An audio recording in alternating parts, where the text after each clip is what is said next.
მინდა აღვნიშნო, რომ ეს ფორმატი ყოველთვის ძალიან საინტერესოა, იმიტომ რომ ძალიან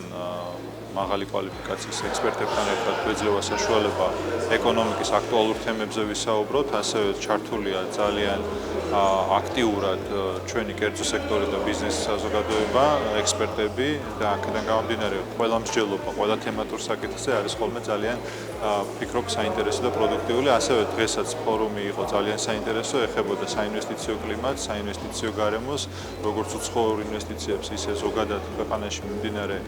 პრიორიტეტულ პროექტების განხორციელებას, საინვესტიციო პროექტების განხორციელებას, ეკონომიკურ ზრდაზე ვისაუბრეთ, რა თქმა უნდა, პირველი ორი თვე იყო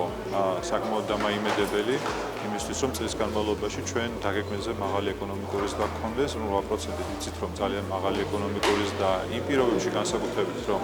სოფლიოში მიმდინარე პროცესები საკმაოდ გაურკვეველი, ეკონომიკური პოლიტიკა ფაქტობრივად გადახედვის რეჟიმშია, მაგრამ ჩვენ თანამედროვე სტაბილური პოლიტიკის შედეგად, რაც გულისხმობს მაკროპარამეტრების სიჯანსაღეს და ასევე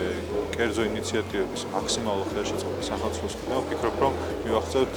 მაღალ ეკონომიკურ ზრდას მიმდინარე წელს.